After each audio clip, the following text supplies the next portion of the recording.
ఓం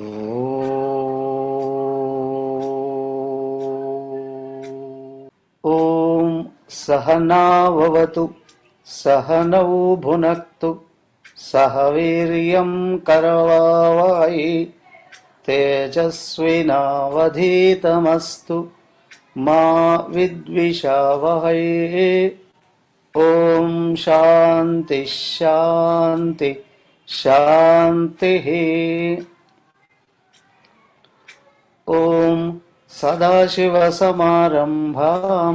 శంకరాచార్యమధ్యమాం అస్మదాచార్యపర్యంతాం వందే గురుపరంపరాం. భద్రం కర్ణేభిః శృణుయామదేవాః భద్రం పశ్యేమాక్షభిర్యజత్రాః స్థిరైరంగైస్తుష్టువాం సస్తనూభిః వ్యశేమ దేవహితం యదాయుః. స్వస్తి న ఇంద్రో వృద్ధశ్రవాః స్వస్తి నః పూషా విశ్వవేదాః స్వస్తి నస్తార్క్ష్యో అరిష్టనేమిః స్వస్తి నో బృహస్పతిర్దధాతు. ఓం శాంతి శాంతి శాంతి. 38. ఉత్పాదస్య ప్రసిద్ధత్వాత్ అజం సర్వముదాహృతం నచ భూతాద భూతస్య సంభవోస్తి కథంచన.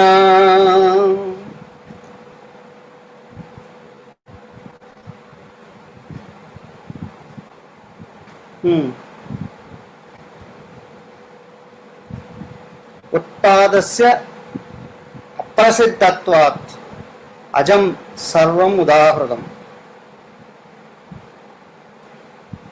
ఎందుకు అంటే మూలంలో ఉన్నటువంటిదేమో అజం పుట్టుకలేంది, సర్వం ఉదాహృతం ఈ విషయం అన్ని చోట్ల చెప్పబడింది. పరమాత్మ పుట్టాడా అండి? నో. అవతారాలకు జన్మలు కనిపించవచ్చు, వాటిలో కూడా కొన్నింటికే ఉన్నాయి. అవతారాలలో కూడా మత్స్య కూర్మ వరాహ అవతారాలకి నరసింహ అవతారానికి కూడా ఎవరు పుట్టించారు? లేవు, తల్లిదండ్రులు లేరు. తర్వాత వామన అవతారం వచ్చినప్పుడు అదితి కనిపిస్తుంది అక్కడ. తర్వాత పరశురామ రామ ఇవన్నీ ఉన్నాయనుకోండి. మొదట 4 అవతారాల్లో 4-5 అవతారాల్లో ఆయన ఎవరికి పుట్టాడు అనేటువంటిది కూడా లేదు. ఎందుకంటే స్వతహాగానే ఉద్భవించాడు. అక్కడ అవసరాల దృష్ట్యా వ్యక్తమయ్యాడు, ఆ పని పూర్తి చేసుకొని వెళ్ళిపోయాడు. కానీ ఎక్కువ కాలం ఉండాల్సినటువంటి సమయాల్లో మాత్రమే ఆయన వామన పరశురామ దగ్గర నుండి ఇక్కడంతా తల్లిదండ్రులు కూడా చూపించారు. అది కూడా ఏమన్నా నా మాయను పట్టుకొని నేనే వచ్చానండి కదా. అంతేగాని పరమాత్మకు పుట్టుక లేదు, పరమాత్మకు తల్లిదండ్రులు లేరు. అందుకే మనకు విష్ణువుకి శివుడికి తల్లిదండ్రులు లేరు. అక్కడ విష్ణువుని కన్నవాళ్ళు ఎవరు? విష్ణువు తల్లిదండ్రులు ఎవరు? లేరు. శివుడికి తల్లిదండ్రులు ఎవరు? లేరు. ఎందుకంటే స్వయంభూ అండి అన్నారు. అక్కడ రూపాలు కనిపించినప్పుడు కూడా రూపాలు కూడా స్వయంభూనేనండి అన్నారు. కానీ అసలు పుట్టుకే లేనటువంటి తత్వానికి అజం సర్వముదాహృతం, అది పుట్టుకే లేనటువంటిదండి అన్నారు. అయితే దాని నుండి ప్రపంచమంతా పుట్టింది ఉంటుంది అని అంటున్నామే. ఉత్పాదస్య అప్రసిద్ధత్వాత్, దాని నుండి ఈ భూమి అంటే ఈ భూమే కాదు బ్రహ్మాండం అంతా కూడా పుట్టి కనిపిస్తుంది, వ్యవహరిస్తుంది అన్నటువంటిది అప్రసిద్ధిత్వం. ప్రసిద్ధం ఇది శాస్త్రానికి వాదానికి నిలబడదండి, ఇది నిజం కాదు. నచ భూతాత్ అభూతస్య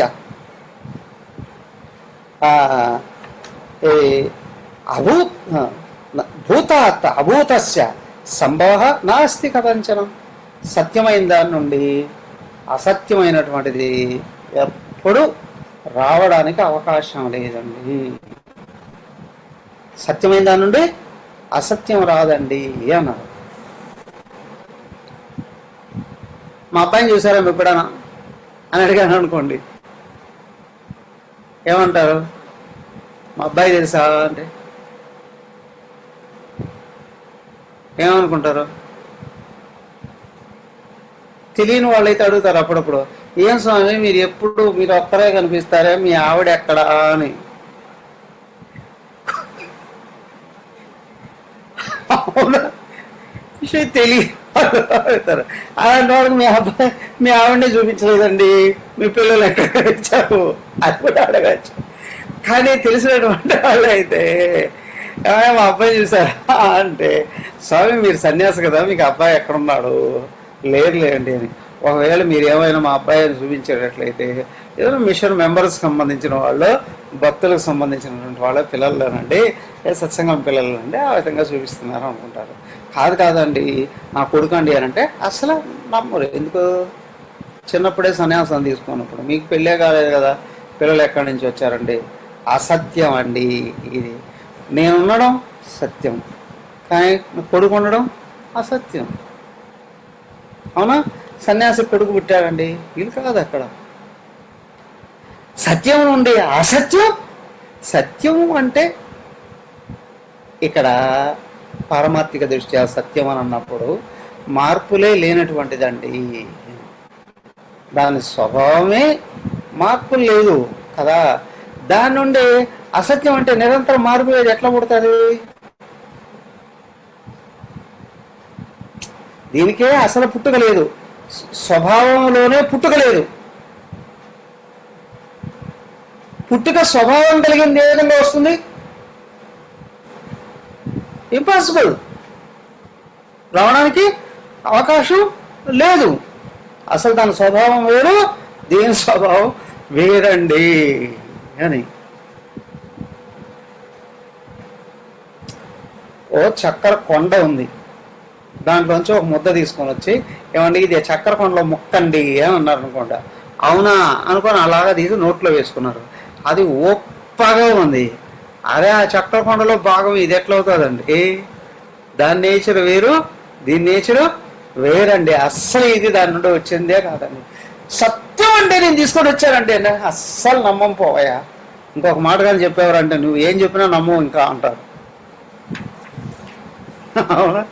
కాబట్టి ఏంటంటే దీని నేచర్ వేరు, దాని నేచర్ టోటల్గా వేరే నేచర్. కాబట్టి అభూతాత్ భూతాత్ అభూతస్య సంభవ, శాశ్వతంగా ఉండేటువంటి దాని నుండి, పుట్టుక లేనటువంటి దాని నుండి అశాశ్వతమైనది పుట్టుకలో కలిగినటువంటిది రాదు. సో కాబట్టి ఏమిటి ఏనంటే, ఇదిగో నీకు కనిపిస్తూ ఉన్నటువంటి సృష్టికి పరమాత్మ కారణము అనేటట్లయితే మేము నమ్మమండి అని అంటారు. అయితే ఇక్కడ ఏంటి అని అంటే, ఎవరంటారు? బాగా జ్ఞానంలోకి వచ్చినవాడు. అర్థమైందా? మిగతా వాళ్ళు కాదు. దాన్ని కూడా తర్వాత చెప్తారు చూడండి. జాగరితే దృష్ట్వా స్వప్నే పశ్యతి తన్మయః అసత్స్వప్నేపి దృష్ట్వా చ ప్రతిబుద్ధో న పశ్యతి.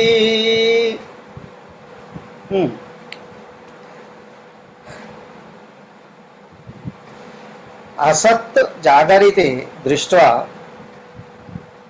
స్వప్నే పశ్యతి తన్మయః.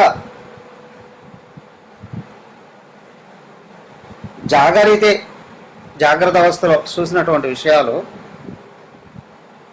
జాగరితే దృష్ట్వా స్వప్నే పశ్యతి తన్మయ, మళ్ళీ స్వప్నంలో కూడా చూస్తూ ఉన్నాడు. ఇక్కడ చూసినటువంటి విషయాలు వేటి మీద అయితే ఎక్కువగా తాదాత్మ్యం అనేది ఉందో అది మళ్ళీ కళలలో చూడొచ్చు, కనిపించవచ్చు. కానీ జాగ్రత్త నిజమా అబద్ధమా?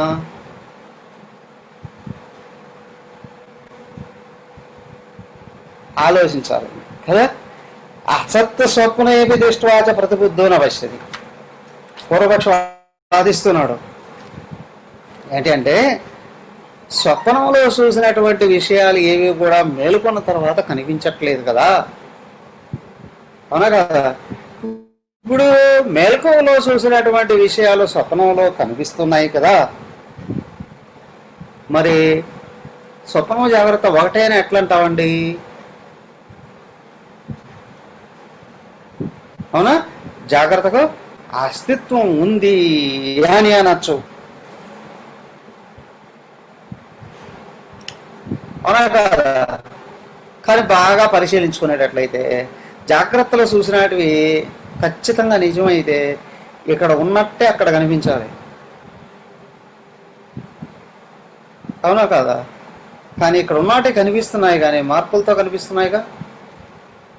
నువ్వు జాగ్రత్తలో మెలకువలో ఉండేటప్పుడు ఏ విధంగా అయితే ఉన్నావో అలాగే కళ్ళలో కనిపిస్తారా?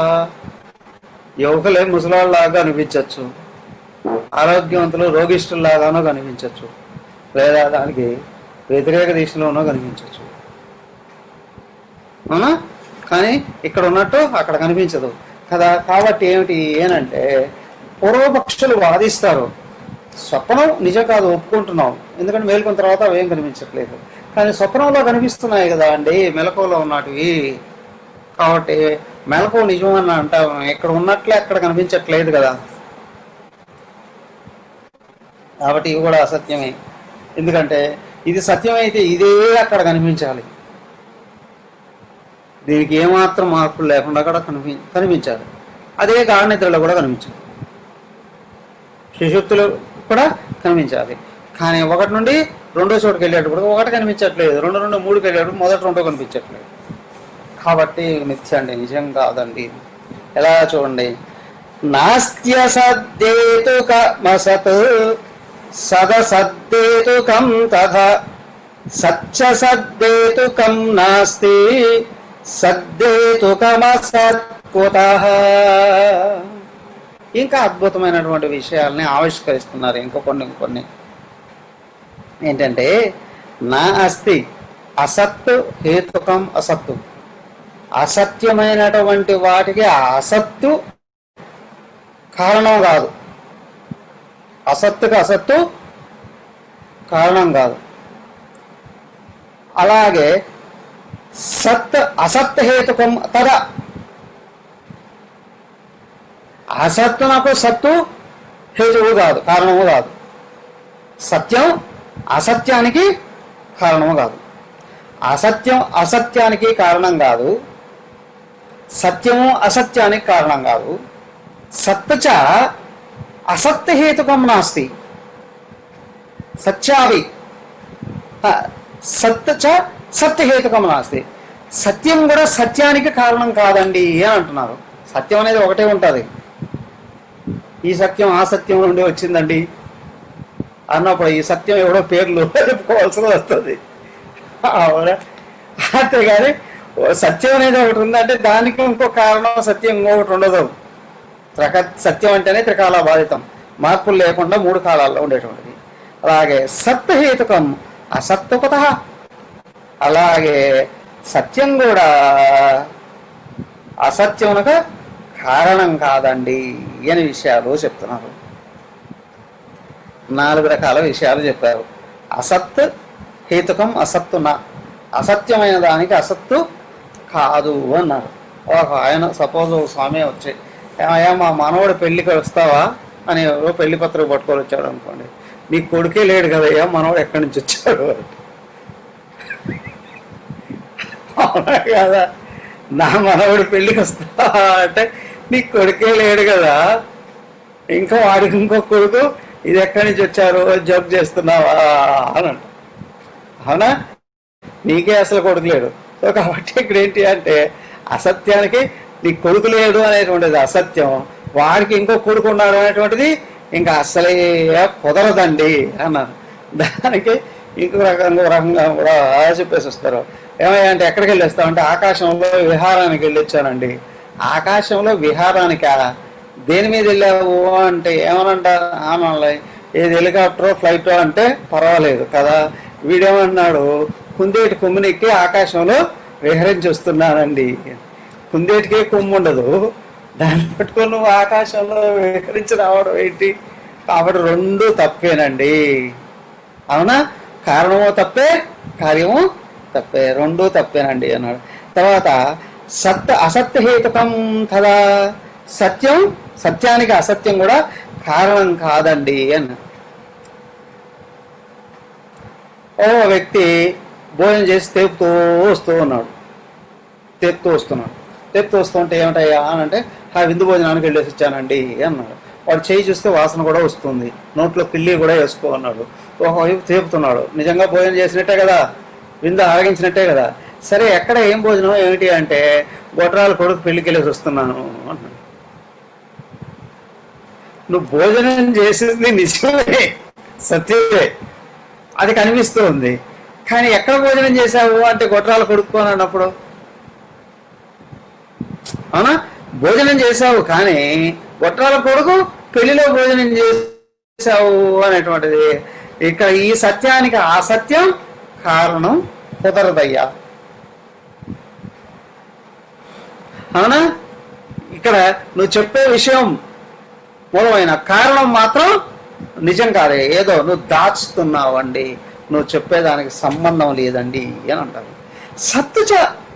సత్హేతుకం నాస్తి, సత్యానికి సత్యం కూడా నిజం కాదండి అన్నారు. ఎట్లా? రేపు మా ఇల్లు గృహప్రవేశం ఉంది, వస్తావా అని. ఎప్పుడు కట్టావురా ఇల్లు? నేను కట్టలేదండి. కొన్నావా? లేదండి. ఎవరన్నా ఇచ్చారా? లేదండి. మరి అరే నాకు ఆ పెద్ద ఇల్లు ఉంది కదా, అవునవును, ఆ పెద్ద ఇల్లు, ఆ పెద్ద ఇల్లుకే ఈ చిన్న ఇల్లు పుట్టింది.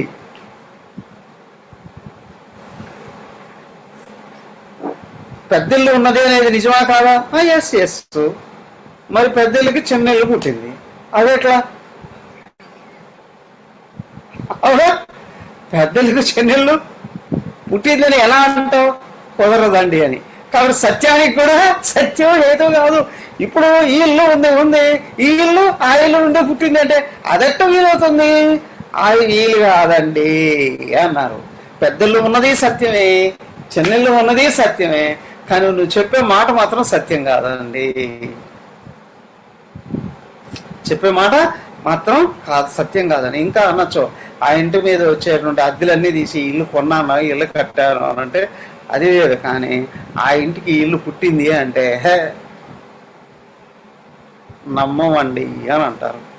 కాబట్టి అక్కడ కార్యకారణాల సంబంధం నిజం కాదండి. అలాగే పరమాత్మ నుండి ప్రపంచం కూడా సత్యమేనండి. ప్రపంచం కూడా ఎప్పుడు ఉండదు, ప్రపంచం కూడా సత్యమే, ఇది పరమాత్మ నుండి వచ్చింది, పరమాత్మ కూడా సత్యమే అని అన్నారు అని అనుకో. అదేంటి అని అంటే, సత్యం అంటేనే 3 కాలాల్లో మార్పు లేకుండా ఉన్నది అని. మార్పులే లేకుండా ఉన్న దాని నుండి ఇంకొకటి ఎలా వస్తుంది? ఇంపాసిబుల్, అవడానికి అవకాశమే లేదండి అని. సత్యహేతుకం అసత్కుత, కానీ అసత్యానికి సత్యం కారణం కూడా కాదండి, అసత్యానికి కూడా సత్యం కారణం కాదండి. ఎలా అంటే కనిపించే ప్రపంచానికి పరమాత్మ కారణం అండి అనడానికి కూడా వీల్లేదు. ఎందుకు అంటే ప్రపంచం కూడా పరమాత్మ నుండి రావట్లేదు.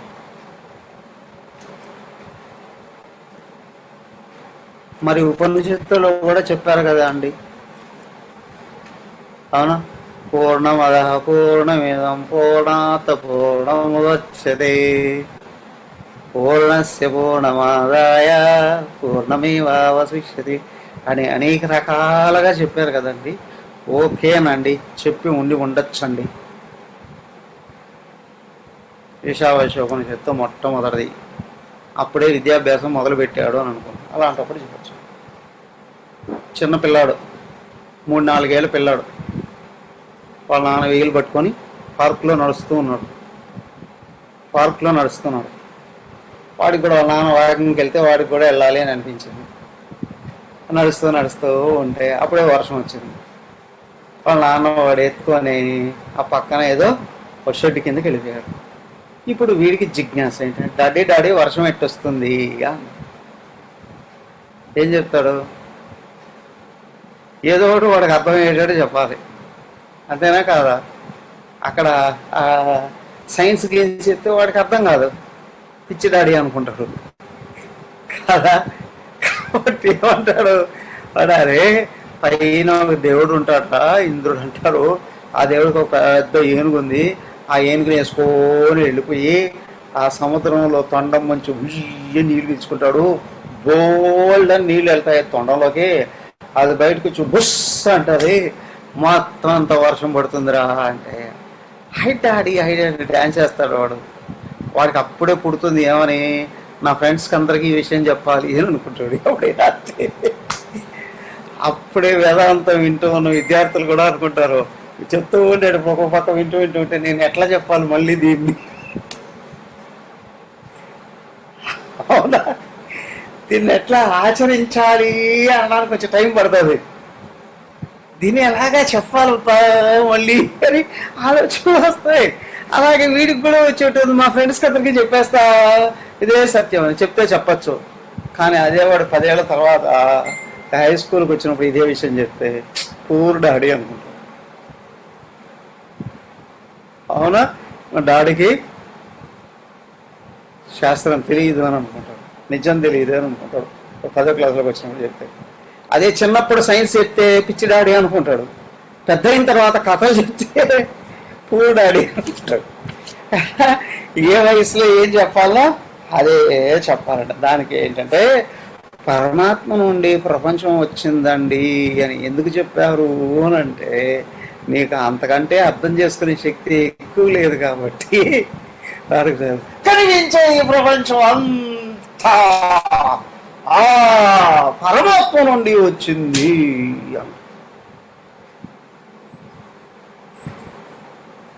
ఫస్ట్ పరమాత్మ నేను ఒక ఆయన ఉన్నాడు,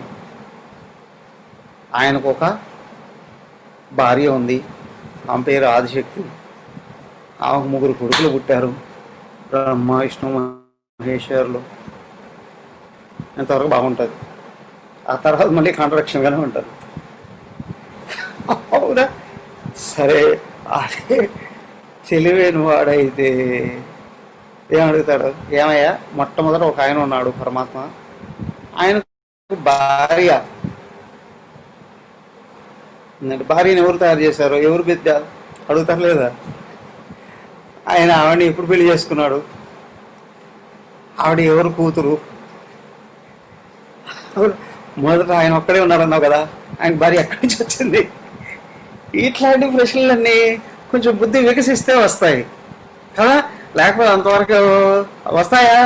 రావడం అమ్మో అమ్మో అమ్మో అమ్మో అట్లాంటి ప్రశ్నలు ఇవ్వకూడదండి, స్వామి చెప్తున్నాను అమ్మ అండి అని కూడా అనిపిస్తుంది కదా. కానీ ఏంటి అంటే రోజులు వెళ్ళిపోయిన తర్వాత, కొంచెం శాస్త్రంలో ముందుకు వెళ్ళిపోయిన తర్వాత వస్తాయి సందేహాలు.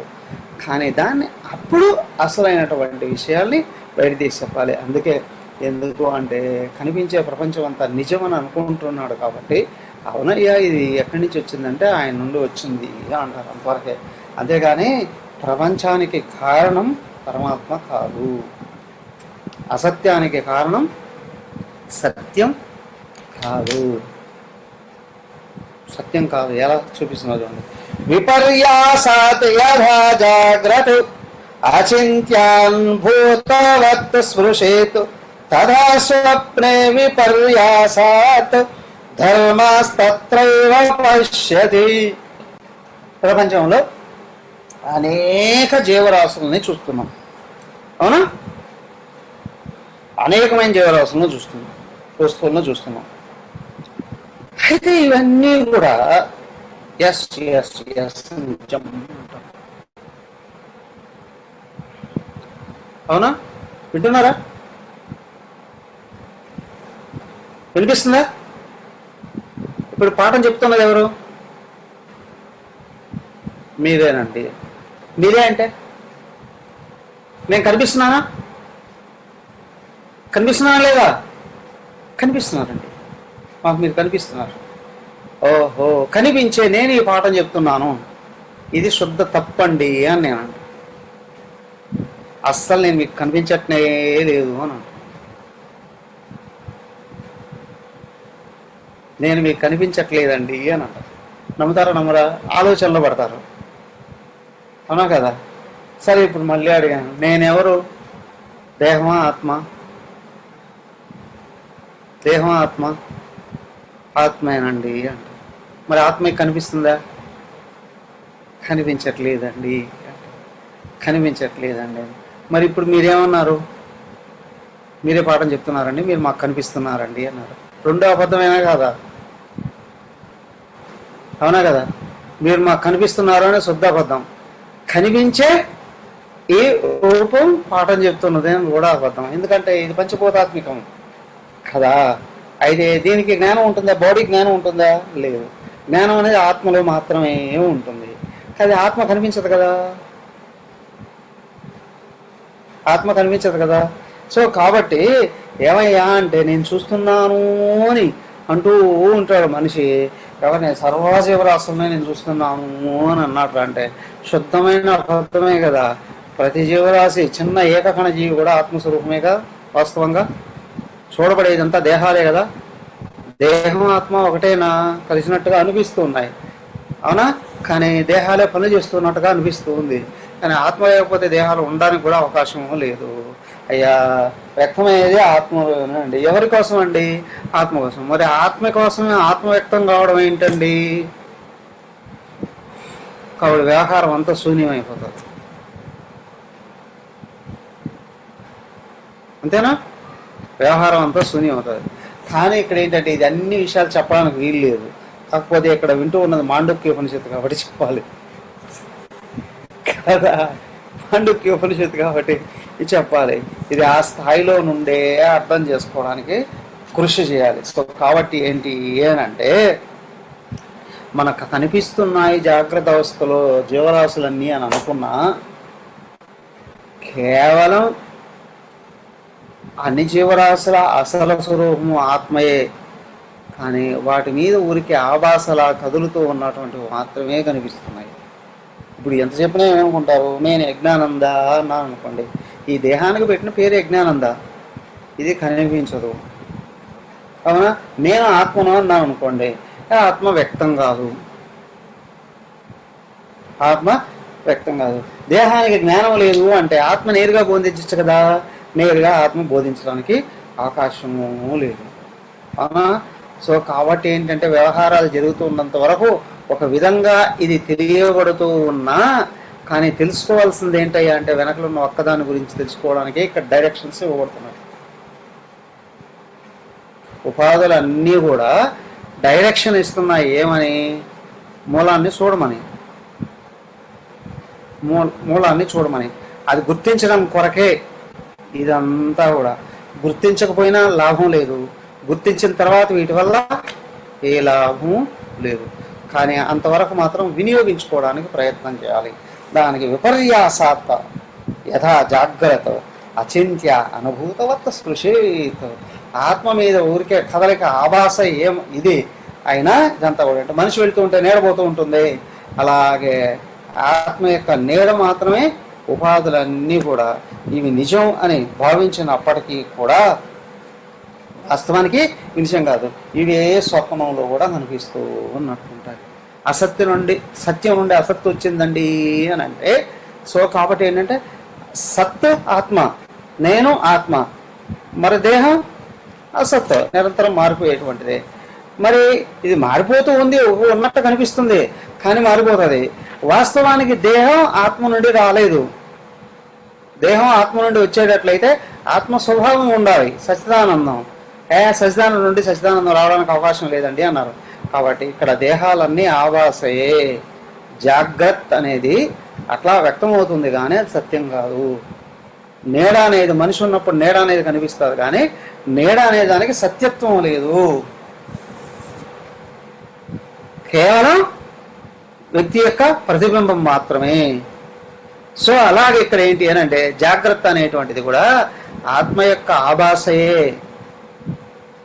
పాము అనేటువంటిది తాడు యొక్క ఆభాసయే. తాడు కనిపించలేదు కాబట్టి అది ఊహించబడింది అంతే.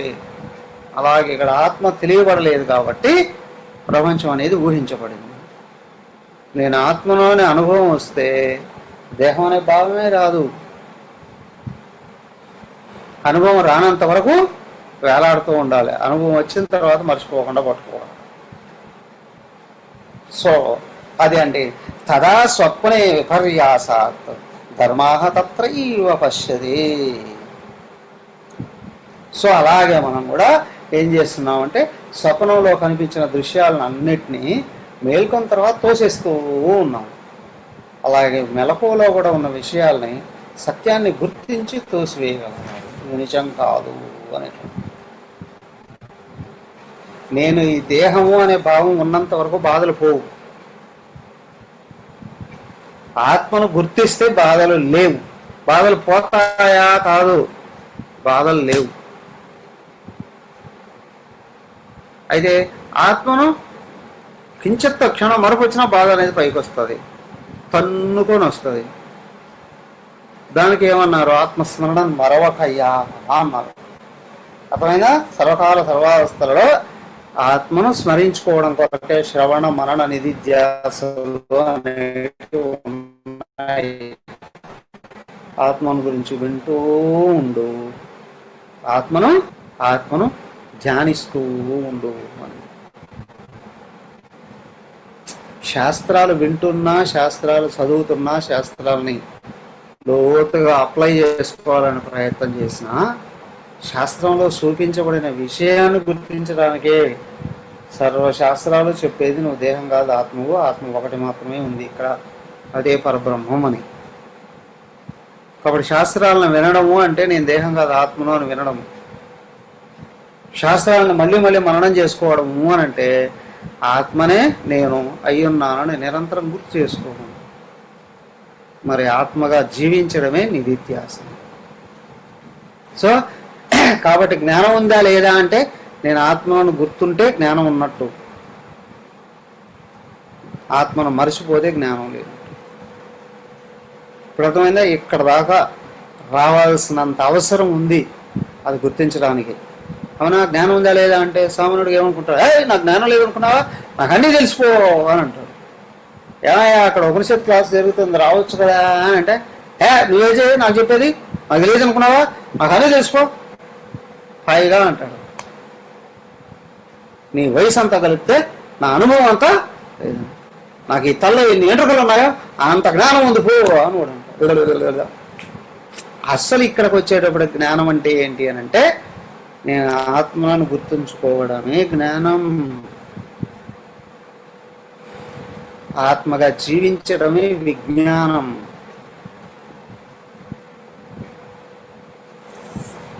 అర్థమైందా?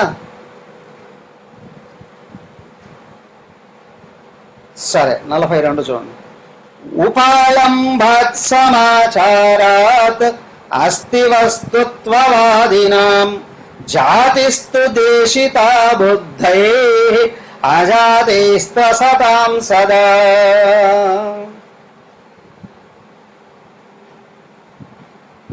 అయితే కొంతమందికి ఏంటి ఏనంటే ఇప్పుడు ఇక్కడ దాకా వచ్చి ఈ విషయాన్ని కొంచెం ఆగి ఎక్స్ప్లెయిన్ చేస్తున్నాడు. ఏమయ్యా, ప్రపంచము లేదు అనే విషయం నీకు ఇష్టమా, ప్రపంచం ఉన్నదే అనేటువంటి విషయం నీకు ఇష్టమా అని అంటే ఏమంటారు అందరూ?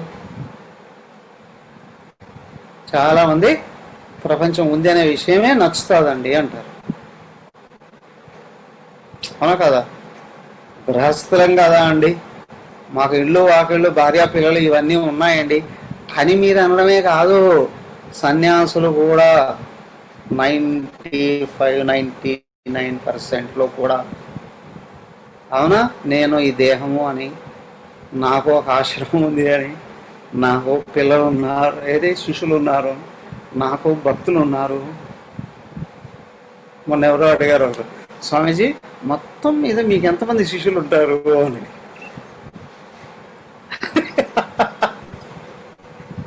ఎంతమంది శిష్యులు ఉంటారు అండి?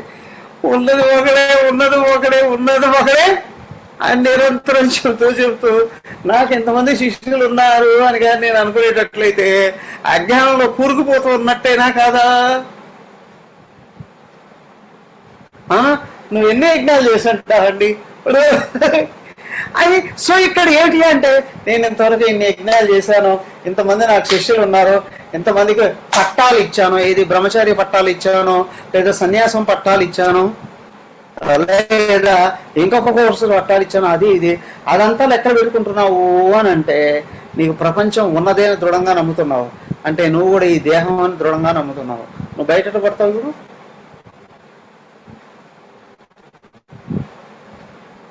ఎలా బయటపడతావు?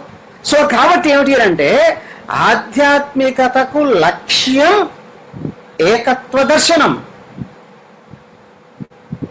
ఉన్నది ఒకటే, అదే నేను అని ఆ స్థితికి రావాలి అంటే స్లో వదులుతూ రాగలగాలి. సో కాబట్టి ఏంటంటే ఆధ్యాత్మిక మార్గాల్లో శ్రవణ మనన నిధిధ్యాసలైన స్వాధ్యాయ ప్రవచనాలైన వీటన్నిటి ఉద్దేశం ఏంటి ఏనంటే ఉన్నది ఒకటే, అదే నేను అని గుర్తించడమే. ఇది మరచిపోకుండా నిరంతరం గుర్తు చేసుకోగలగాలి. గుర్తు చేసుకుంటూ ఉంటే అత్యంత అద్భుతంగా లోపలికి ఎదుగుతావు, సీక్రెట్గా ఎదుగుతావు, సర్వం నేనే అని అఖండంగా ఎదుగుతావు. సో కాబట్టి ఏంటంటే ఫస్ట్ అసలు లక్ష్యం కరెక్ట్గా ఉందా లేదా, అక్కడే భగవంతుడు సత్యం, అదే నేను అనేటువంటి విషయం తెలుసుకోవడానికి ఈ మార్గంలోకి ప్రవేశించాను. సో ఆ మార్గంలోనే సక్సెస్ అవుతున్నాను అని అంటే కనీసం కనిపించే ప్రతి ఒక్కరు కూడా ఆత్మస్వరూపమే అని అనుకో. ఓకే ఆత్మస్వరూపం అంటే నేను ఆత్మను కాబట్టి నేనే నాకు కనిపించే అందరిలో కూడా ఉన్నాను. అందరూ అనేది అబద్ధమే, ఉన్నది ఒక్కడే నేను. నీలో ఈ భావం దొరకలే కొద్దీ నిన్ను ప్రపంచం కూడా ఏమీ చేయలేదు. ఎందుకంటే నా మనసులో కదిలే ఆలోచనలే ప్రపంచం అంతా. మనసే ఒక్కి ప్రపంచం ఏంటి?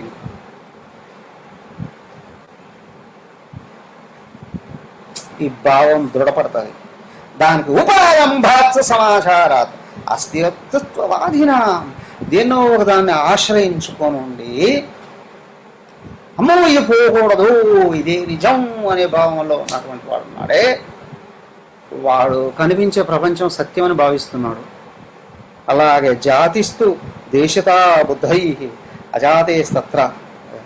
అయ్యా ఇక్కడ ప్రపంచంలో చేస్తున్న అన్ని రకాల కర్మకాండలు, వ్యవహారాలు, వాటి వలన వచ్చేటువంటి ప్రతిఫలాలు, ప్రయోజనాలు, వీటిల్లో బాగా తృప్తిపడున్నవాడు ఉన్నాడే, వాటిలోనే స్థిరపడాలనుకోని వాడు ఉన్నాడే, వాడు ప్రపంచం లేదంటే ఒప్పుకోడు. ఓం సర్వే భవంతు సుఖినః, సర్వే సంతు నిరామయాః, సర్వే భద్రాణి పశ్యంతు, మా కశ్చిద్ దుఃఖభాగ్ భవేత్. ఓం శాంతి శాంతి శాంతి. హరి ఓం. శ్రీ గురుభ్యో నమః. హరి ఓం.